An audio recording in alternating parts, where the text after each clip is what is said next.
Hello दोस्तों, मैं हूं Kashdeep Verma. Hindi voice YouTube channel में आपका स्वागत है। दोस्तों, पिछली वीडियो में हम लोगों ने दिल्ली सल्तनत का एक फ्लो डायग्राम पढ़ा था। अगर आपने वह वीडियो नहीं देखा है तो उसका लिंक आपको डिस्क्रिप्शन बॉक्स में मिल जाएगा। और इस वीडियो में हम लोग कुतुबुद्दीन ऐबक के बारे में पढ़ेंगे। लेकिन कुतुबुद्दीन ऐबक के बारे में पढ़ने से पहले मैं आपको थोड़ा सा गुलाम वंश के बारे में बताऊंगा, फिर कुतुबुद्दीन ऐबक का टॉपिक स्टार्ट करेंगे। देखिए, गुलाम वंश का शासनकाल माना जाता है 1206 से 1290 ईस्वी तक को। और इन्हीं के बीच 1206 से 1290 के बीच तीन महत्वपूर्ण वंश हुए हैं जिन्हें दिल्ली सल्तनत में गुलाम वंश कहा जाता है। इसमें से पहला वंश है कुतुम्बी वंश और इसका शासनकाल था 1206 से 1210 ईस्वी तक।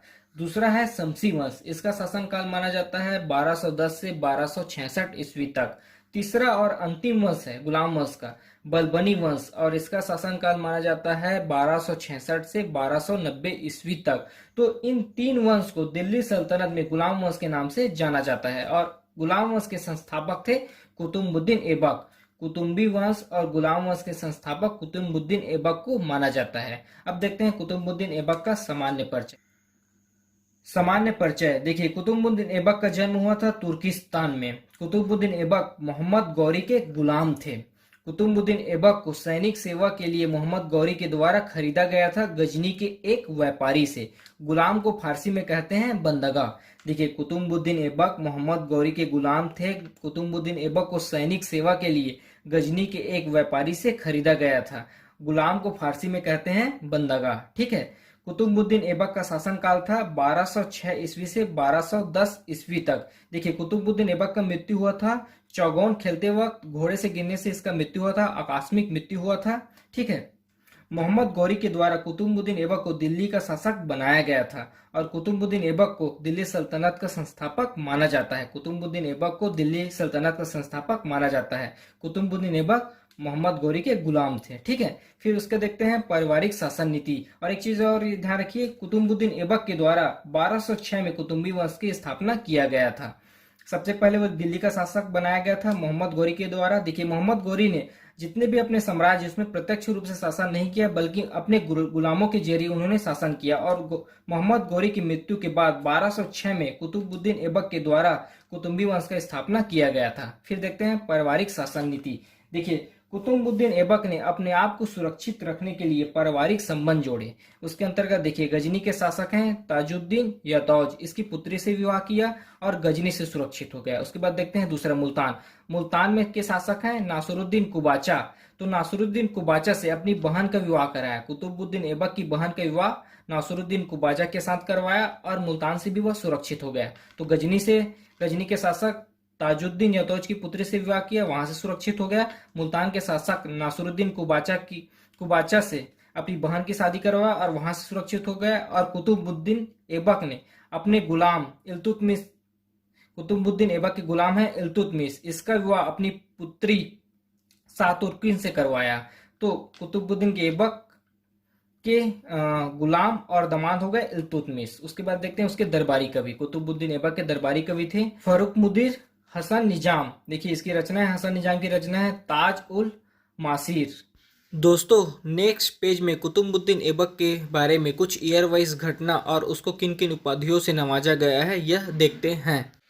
15 मार्च 1206 ईस्वी को 15 मार्च 1206 ईस्वी को मोहम्मद गौरी की मृत्यु के पश्चात कुतुबुद्दीन ऐबक ने लाहौर का शासन संभाला। 15 मार्च 1206 ईस्वी को मोहम्मद गौरी की मृत्यु के पश्चात कुतुबुद्दीन ऐबक ने लाहौर का शासन संभाला। देखिए, कुतुबुद्दीन ऐबक मोहम्मद गौरी के गुलाम थे। मोहम्मद गौरी की मृत्यु के पश्चात कुतुबुद्दीन ऐबक ने लाहौर का शासन संभाला। उसके बाद 25 जून 1206 ईस्वी को 25 जून 1206 ईस्वी को कुतुबुद्दीन ऐबक ने अपना राज्याभिषेक करवाया। 25 जून 1206 ईस्वी को कुतुबुद्दीन ऐबक ने अपना राज्याभिषेक करवाया और 1206 से 1208 ईस्वी के बीच में कुतुबुद्दीन ऐबक ने सिपा-सलार व मलिक के रूप में शासन किया। 1206 से 1208 ईस्वी के बीच में कुतुबुद्दीन ऐबक ने। फिर 1208 ईस्वी में मोहम्मद गौरी के उत्तराधिकारी हैं गयासुद्दीन महमूद। मोहम्मद गौरी के उत्तराधिकारी हैं गयासुद्दीन महमूद। इससे दास मुक्ति पत्र पाकर कुतुबुद्दीन ऐबक ने गयासुद्दीन महमूद से दास मुक्ति पत्र पाकर अपने आप को स्वतंत्र शासक घोषित किया। देखिए 1208 में मोहम्मद गौरी के उत्तराधिकारी हैं गयासुद्दीन महमूद। इससे दास मुक्ति पत्र पाकर कुतुबुद्दीन ऐबक ने अपने आप को स्वतंत्र शासक घोषित किया। फिर 1210 में इसका आकस्मिक मृत्यु हो जाता है कुतुबुद्दीन ऐबक का। देखिए मृत्यु किस प्रकार हुआ, घोड़े से गिरने के कारण उसका मृत्यु हुआ। पोलो या उसी को कहा जाता है चौगान खेलते वक्त कुतुबुद्दीन ऐबक पोलो खेल रहे थे और खेलते वक्त घोड़े से गिरने के कारण उसका आकस्मिक मृत्यु हो गया और लाहौर में ही उसका मकबरा बनवाया गया। 1210 में चौगान खेलते वक्त घोड़े से गिरने के कारण कुतुबुद्दीन ऐबक का मृत्यु हो गया और उसका मकबरा लाहौर में बनवाया गया। उसके बाद देखते हैं किन किन उपाधियों से कुतुबुद्दीन ऐबक को नवाजा गया। देखिए दानशीलता के कारण कुतुबुद्दीन ऐबक को कहा गया हातिम द्वितीय। लाखों लोगों को दान करने के कारण कुतुबुद्दीन ऐबक को कहा गया लाख बख्श।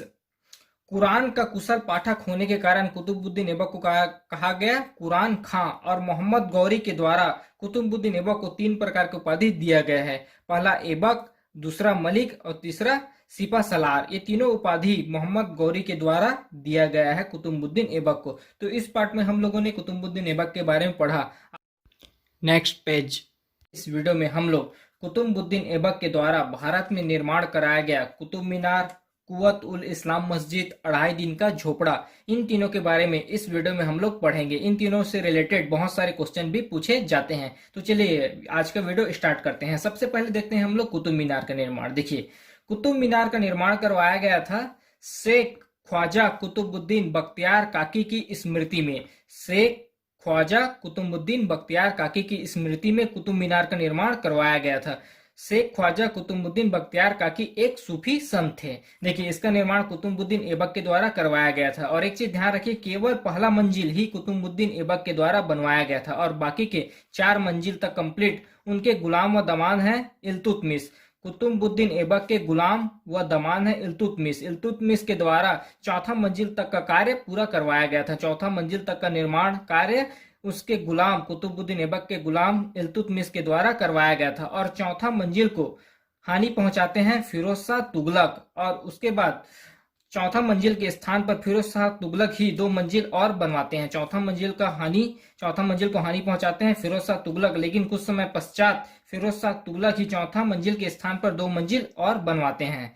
देखिए कुल टोटल हो गए कुतुब मीनार में 5 मंजिल भवन, क्योंकि एक पहला मंजिल निर्माण करवाया गया था कुतुबुद्दीन ऐबक के द्वारा। फिर पहला से लेकर 4था मंजिल तक उसको कंप्लीट करवाया था इल्तुतमिश, जो कि उसके गुलाम और दमान है। उसके बाद 4था मंजिल को हानि पहुंचाते हैं फिरोज शाह तुगलक, लेकिन हानि पहुंचाने के कुछ समय पश्चात 4था मंजिल के स्थान पर 2 मंजिल और बनवाते हैं फिरोज शाह तुगलक। तो टोटल हो गया कुतुब मीनार में 5 मंजिल। इसकी ऊंचाई है, कुतुब मीनार की टोटल ऊंचाई है 72 मीटर।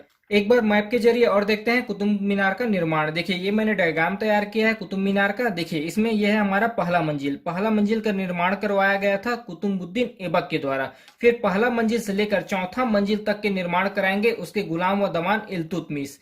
पहला मंजिल से 4था मंजिल तक इसको कंप्लीट कराते हैं उसके गुलाम इल्तुतमिश। उसके बाद 4था मंजिल को हानि पहुंचाते हैं फिरोज शाह तुगलक और 4था मंजिल के जगह पर 2 मंजिल और बनाते हैं फिरोज शाह तुगलक। इसकी ऊंचाई है पहला मंजिल से लेकर 5वां मंजिल तक टोटल 72 मीटर। पहला मंजिल को बनाया था कुतुबुद्दीन ऐबक ने, फिर पहला से 4था तक इसको कंप्लीट करवाया था उसके गुलाम व दमान इल्तुतमिश ने। उसके बाद 4था मंजिल को हानि पहुंचाते हैं फिरोज शाह तुगलक, लेकिन 4था मंजिल के स्थान पर 2 मंजिल और बनवाते हैं फिरोज शाह तुगलक। तो टोटल हो गया इसमें 5 मंजिल और इसकी ऊंचाई है 72 मीटर। फिर नेक्स्ट देखते हैं 2.5 दिन का झोपड़ा। देखिए